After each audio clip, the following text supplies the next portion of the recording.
예술 도시를 만나다 O-엔드민키 1880년대 이래 상징주의라는 새로운 스타일이 도래하고 있었다. 아르놀트 베클린, 페르디난트 호들러 등이 주도하는 상징주의는 낭만주의가 시들며 떨어진 씨앗에서 싹이 텄다. 이들은 눈에 보이는 사물을 묘사하는 인상주의의 한계에서 벗어나 이성 너머에 있는 보이지 않는 존재들인 무의식, 꿈, 죽음, 환상, 유령 등의 이미지를 신비스러운 분위기로 표현해냈다. 세기 말의 불안을 담아낸 상징주의 작품들의 여파는 곧 유럽 전역으로 광범위하게 퍼져나갔다. 파리에서는 고갱의 영향 아래 신비주의를 강하게 드러내는 나비파가 등장했다. 모두 다가올 20세기를 예고하는 경향들이었다. 307. 아버지 세대와의 단절을 선언하듯 빈 분리파의 첫 번째 전시회 포스터는 괴물 미노타우로스를 죽이는 영웅 테세우스의 모습을 담고 있다. 분리파는 자신들의 회관 건축을 통해 새로운 예술 신전을 빈 시민들에게 보여주려 했다. 빈 분리파의 회관은 예술이라는 신앙에 받쳐진 예술가들의 결의를 황금빛 돔으로 표현한 동시에 사각형 입방체 등으로 건축 구조를 단순화해 링슈트라세를 가득 채운 기존 건축들에게 정면으로 반기를 들고 있었다. 308. 클림트와 분리파는 20세기 현대의 시작을 맞는 기념비적 전시를 이미 한 세기 전에 세상을 뜬 과거의 작곡가에게 바친 것이다. 14회 분리파의 전시회는 이 빛나는 도시빈이 구축해온 전통에 대한 경외이자 귀환이나 다름없었다. 파리의 피카소가 모든 과거의 미술을 부인하는 내용의 아비뇽의 여인들을 제작하던 시점에 빈의 젊은 예술가들은 제발로 과거로 되돌아가고 말았다. 이것은 대단히 상징적 사건인 동시에 분리파의 미래가 결코 오래갈 수 없음을 예견하게 만드는 해프닝이기도 했다. 전시회는 대단한 성공을 거두었다. 311. 클림트가 자신의 과거 그리고 제국의 과거와 손잡으면서 타협의 길을 선택했다면 19세기 낭만주의자의 마지막 주자 구스타브 말러는 절망에 차서 빈을 떠났다. 313. 빈의 젊은 예술가들은 모두가 타협하거나 좌절한 것은 아니었다. 클림트를 우상으로 떠받들던 코코슈카와 실레, 빈을 떠난 말러 대신 쉔베르크가 화려한 도시의 곳곳에 숨어든 어둠과 불안을 표현하기 위해 나섰다. 프로이트와 클림트가 그랬던 것처럼 20세기에 활동한 빈 예술가들은 하나같이 아버지 세대의 예술가들의 영향을 부인하거나 그들의 세계를 아예 접목시키면서 자신들의 활동 기반을 마련했다. 314. 탄미주의적이고 화려한 과거 지향적인 클림트에 비해 로스와 코코슈카는 빈의 불안에 정면으로 맞서면서 이 불안을 돌파하는 길을 탐색하고 있다. 클림트의 초상이 빈 특유의 탄미주의에 갇혀 있다면 코코슈카와 로스는 더 이상 이런 언어를 사용하지 않는다. 무엇보다 실레와 코코슈카의 화면은 클림트처럼 아름답고 섬세하지 않다. 클림트는 전통적인 미래의 규범을 파괴한 적은 없었다. 그러나 코코슈카와 실레는 아예 미의 개념을 비웃고 있다. 그들은 아름답기는커녕 추악한 형상으로 삶의 고통을 적나라하게 드러낸다. 316. 클림트가 포기한 억압된 성의식과 불안은 에곤 실레에게서 드디어 폭발했다. 매독 환자의 아들로 태어난 실레에게 성은 생명이 아니라 죽음과 동일한 명제였다. 실레는 16살에 빈 미술학교의 최연소로 입학한 천재였으며 남들이 하루에 한 장 그리기도 어려워하는 인체 드로잉을 일시간에 1장씩 그릴 정도로 재능이 넘치는 화가였다. 318. 1908년 빚는 세계 말의 불안을 이긴 영광만이 남아있는 것처럼 보였다. 클림트와 요제프 호프만, 오토 바그너 등 지난 세기 분리파의 기수였던 인물들은 어느덧 중년이 되어 있으며 이들은 건축, 인테리어, 가구, 의상 디자인 등 실생활에 필요한 모든 분야를 망라한 빈 공방을 결성했다. 빈 공방의 장식 예술 작품들은 부유한 부르주아에게 큰 인기를 끌었다. 이때만 해도 이해에 합병한 보스니아, 세르비아의 독립 요구가 마침내 제국의 해체를 불러올 것이라는 예상은 그 누구도 하지 못했다. 320. 14. 보헤미아 영원한 향수. 보헤미아라는 단어에서는 어떤 향수가 느껴진다. 이 단어가 표현하는 의미는 집시의 정서 또는 아득히 머나먼 고장이라는 느낌과 상응한다. 실제로 보헤미아라는 국가는 지도에서 찾을 수 없다. 체코 공화국의 옛 이름이 보헤미아라는 설명은 절반만 맞는 사실이다. 현재의 체코는 보헤미아, 모라비아, 실레지아의 세 지역으로 이루어져 있기 때문이다. 323. 보헤미아라는 지역명은 라틴어에서 유래했다. 서기 2세기경 로마 제국이 이 지역을 정복하면서 이곳에 거주하고 있던 보요하임은 족 사람들을 라틴어로 보헤미아라고 불렀다. 이후 슬라브 계통의 체키족이 67세기경에 이 지역으로 이주하면서 체코라는 단어가 생겨났다. 보헤미아는 독립된 왕국인 동시에 신성 로마 제국의 한 부분이었다. 보헤미아 왕은 신성 로마 제국 황제를 선출할 자격이 있는 7선제후 중 하나였으며 1355년에는 보헤미아의 왕 카를 4세 때 신성 로마 제국의 황제가 되기도 했다. 카를 4세 통치하에서 프라하는 신성 로마 제국의 수도로 자리 잡았다. 323. 프라하의 구시가지는 1992년에 유네스코의 세계문화유산으로 지정되었다. 이 도시에는 로마네스크 양식부터 시작해 고딕 르네상스, 바로크 아르누보까지 1000년 가까운 유럽 건축 전통이 한자리에 모여 있다. 시청 사이에 있는 프라하의 천문시계탑은 하루 24시간과 계절의 변화를 표시한다. 1410년에 만들어진 시계탑은 현재까지 작동하는 천문시계 중 가장 오래된 것이다. 324. 카를 4세가 일으킨 문예부흥은 당시의 회화에 고스란히 남아있다. 14세기 프라하에서 활동한 보헤미아 화가들은 현실과 환상을 자유자재로 넘나들면서 성, 비투수 대성당 같은 고딕 건축의 환상적인 경향을 회화에 결합시켰다. 일찍이 프라하에서 발전한 금세공의 영향이 두드러지는 것도 14세기 보헤미아 회화의 특징이다. 325. 교황에 대한 보헤미아의 저항은 한 세기 후 마르틴 루터가 종교개혁을 일으키는 중요한 동력으로 작용했다. 루터의 종교개혁 당시 보헤미아인들의 90%가 카톨릭을 따르지 않는 상황이었다고 한다. 교회의 성화 장식이 사치와 부패의 원인이라며 개신교 교회 내의 일체의 성화 조각, 스테인드 글라스 장식 등을 반대한 루터의 주장은 후수의 의견을 그대로 계승한 것이다. 326. 1526년 세력이 급격히 커진 합스부르크가가 보헤미아의 왕좌를 차지하며 보헤미아는 공식적으로 합스부르크 제국에 편입되었다. 루돌프 2세는 1583년에 신성로마 제국의 수도를 빈에서 프라하로 옮겼다. 프라하의 발전에 발목을 잡은 것은 종교 문제였다. 종교개혁 후 대부분의 보헤미아인들은 개신교를 지지하고 있었으며 카톨릭을 수호하는 신성로마 제국 황제를 불신하는 분위기였다.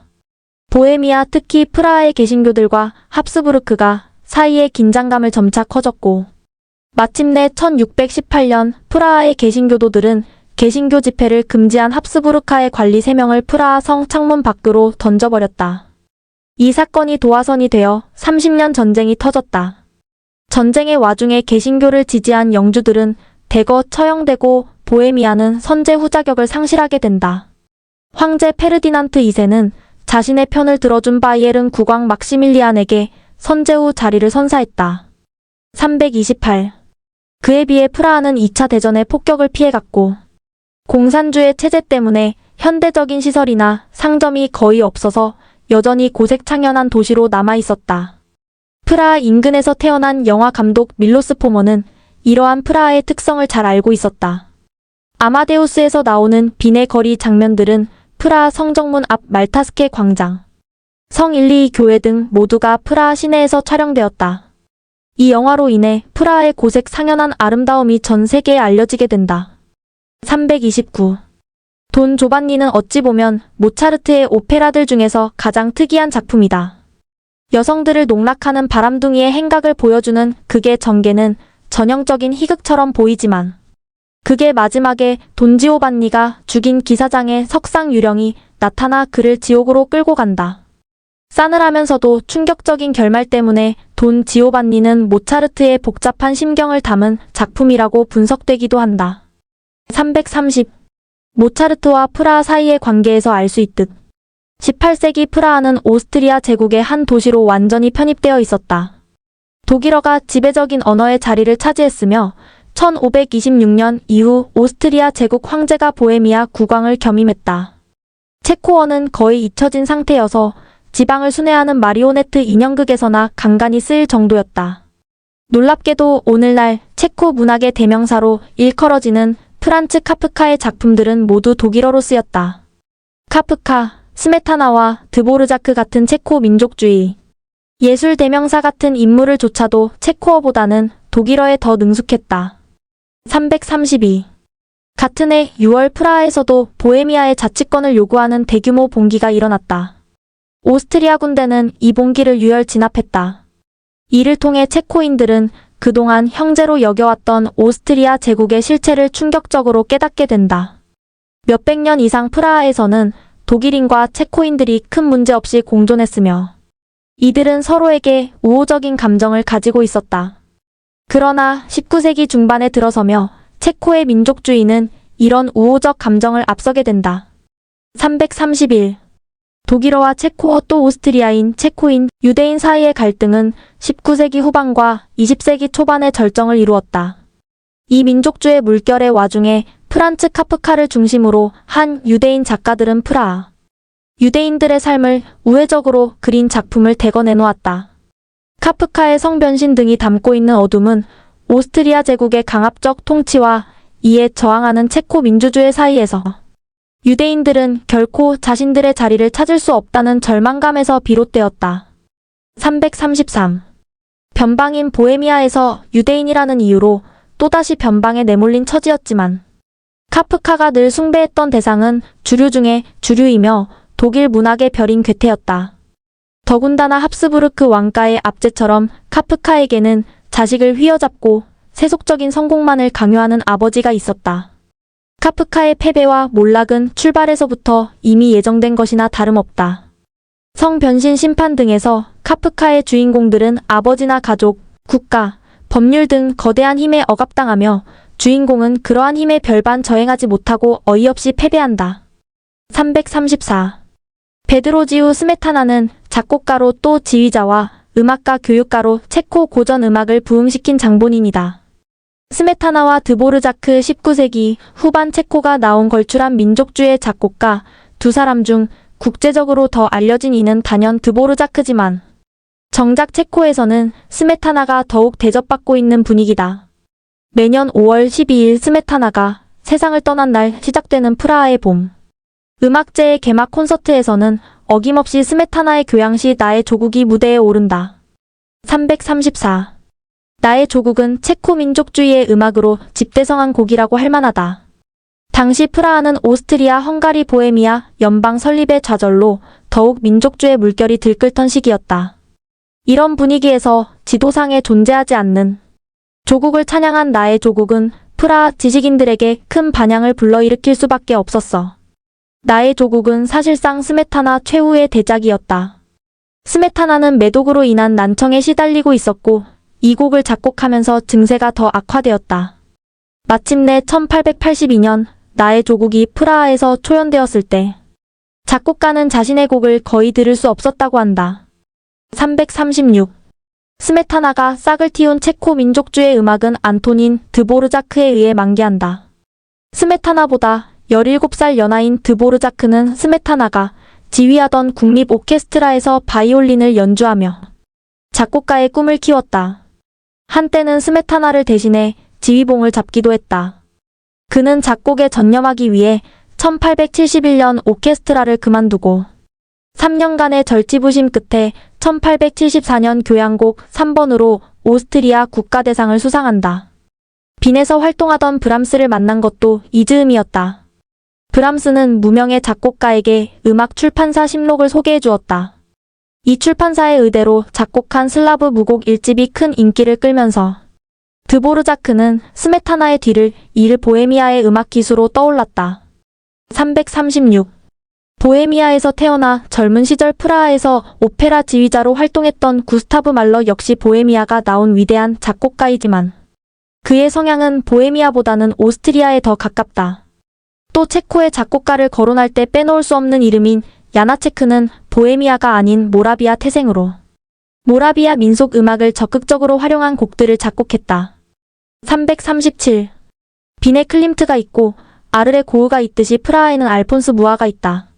무아는 엄밀하게 말해 화가가 아니라 일러스트레이터이자 장식 예술가다. 그의 인기는 19세기 말부터 20세기 초까지 20여 년간 유럽에서 유명한 아르누보와 떼놓고 이야기할 수 없다. 여성적인 곡선과 식물의 넝쿨선을 강조하는 드로잉 등 곡선과 장식을 많이 이용한 아르누보 스타일을 프랑스, 독일, 스코틀랜드, 보헤미아, 스페인 등 거의 유럽에서 활발하게 등장한 새로운 미학이었다. 아르누보는 회화가 아니라 장식에서 나타난 경향이었기 때문에 보석이나 가구, 디자인, 실내 장식, 건축, 일러스트 등 다양한 분야에 응용될 수 있었다. 338. 지금 보기에는 괴이할 정도로 장식 과잉인 이 스타일이 왜 20세기 초의 유럽은 열렬한 호응을 보냈을까? 세기 말과 세기 초를 관통하던 긴장감에서 해방된 대중은 어떤 파격적인 새로움을 원하고 있었다.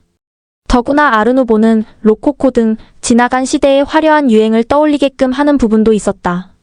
신흥 부르주아들은 아르누보 스타일의 가구와 실내 장식에 둘러싸여 구시대의 귀족이 된 듯한 느낌을 받곤 했다. 339. 아르누보는 파리, 빈, 바르셀로나 등지에서 가장 번성했다. 파리의 아르누보를 이야기할 때 반드시 거론되는 인물이 알폰소 무아다. 모라비아 출신으로 야나체크의 친구이기도 했던 무아는 빈과 미넨을 거쳐 1887년 파리에 도착했다. 그는 파리에서 공부하는 틈틈이 일러스트를 그리다 당대 최고 여배우인 사라 베르나르가 주연한 연극 지스몽다의 포스터를 그릴 기회를 얻게 된다. 339. 사라 베르나르를 위한 포스터에서 무아는 비잔티움 모자이크를 연상시키는 화려한 무늬와 베르나르의 머리타레를 장식으로 이용한 대담한 그림을 선보였다. 그리스 정교의 전통이 남아있는 모라비아에서 자란 무아에게 비잔틴의 의상과 머리 모양은 그리 낯설지 않은 것이었다. 이국적이고도 환상적인 이미지는 대중들을 무엇보다도 베르나르를 만족시켰다. 339. 파리의 일러스트레이터에게 볼 수 없었던 신비주의가 엿보인다는 점도 무아의 포스터가 큰 인기를 얻는 비결이었다. 세기 말의 분위기를 타고 신지학, 신비주의 체면 등이 대중의 관심을 끌던 때였다. 파리에서는 상징주의, 나비파 등의 화가들이 활동하고 있었고 스코틀랜드의 글라스고에서는 켈트족의 여신을 우아한 모티브로 재구성한 매킨토시의 디자인이 그리고 바르셀로나에서는 이슬람 건축에서 아이디어를 얻은 가우디의 건축이 화제를 모으던 시점이었다. 349. 무아의 일러스트레스 속 여성들은 하나같이 아름답지만 정숙해 보이는 여인들이다. 이 때문에 무아의 광고 디자인은 술과 담배처럼 남성 소비자들에게 어필을 해야 하는 상품에서 특히 각광을 받았다. 한마디로 상업성과 예술이 절묘하게 결합하는 지점에 무아의 일러스트가 있었다. 이런 복합적인 스타일은 변방에서 태어나 예술의 중심으로 진입한 무아의 삶과 분명 밀접한 관계를 가지고 있었다. 화려한 장식으로 가득 찬 무아의 풍요로운 일러스트와 포스터는 다시 돌아갈 수 없는 벨 에포크의 상징으로 여겨진다. 340. 무아는 프라 시청사의 실내 장식 성 비투스 성당에 스테인드 글라스 등에서 재능을 발휘했고 제1차 세계대전이 끝난 후 탄생한 체코슬로바키아 공화국의 우표와 군복, 지폐까지 무상으로 디자인했다. 슬라브 민족의 전설에서 20가지 장면을 선택해서 20년간 그린 슬라브 서사시는 막 탄생한 체코 민족의 국가에 대한 무아의 열렬한 애국심을 보여주는 대작이다. 341. 그러나 프라하 사람들은 체코인들의 정신이 무아의 아르누보 스타일에서 재현되고 있다고 생각했다. 파리에서 부흥했던 아르누보는 파리에서 사라진 후에도 프라하에서 계속 살아남았다. 프라하 시청사 등 체코 아르누보 스타일의 건물들은 오늘날 프라하를 유럽 어느 도시와도 다른 곳에 상연하면서 동시에 우아하고 독특한 분위기로 만들어지는데 큰 몫을 하고 있다. 342.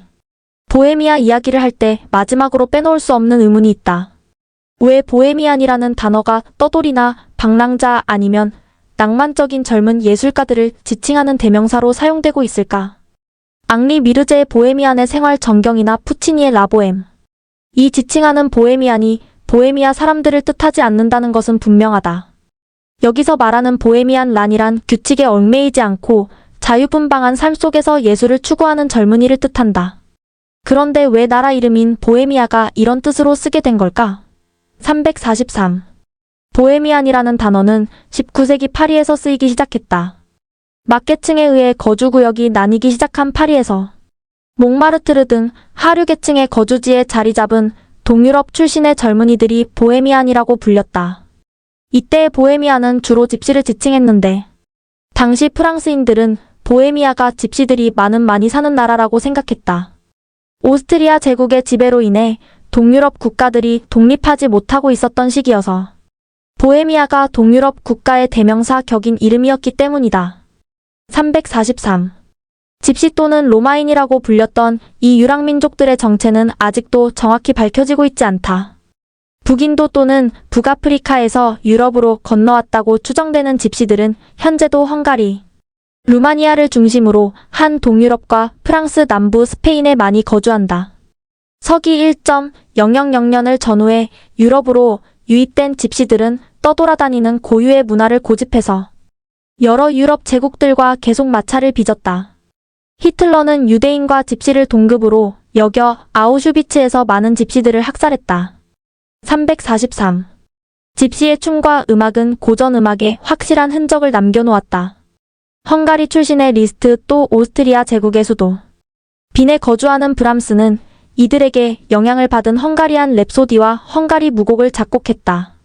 집시 악단은 악보 없이 독특한 즉흥 연주를 들려주었는데 이들의 음악은 구슬픈 단조의 멜로디의 맹렬하리만큼 빠른 템포 여러 장식으로 이루어진 복잡한 리듬 등이 특징이다. 현재도 부다페스트와 프라하에서는 집시 악단의 연주를 들을 수 있다. 스페인 출신의 사라사대는 부다페스트의 여행길에 집시 악단의 즉흥 연주를 듣고 영감을 얻어 현란한 바이올린 독주가 돋보이는 지고이너 바이젠을 작곡했다. 지고이너 바이젠이란 독일어로 집시의 노래라는 뜻이다.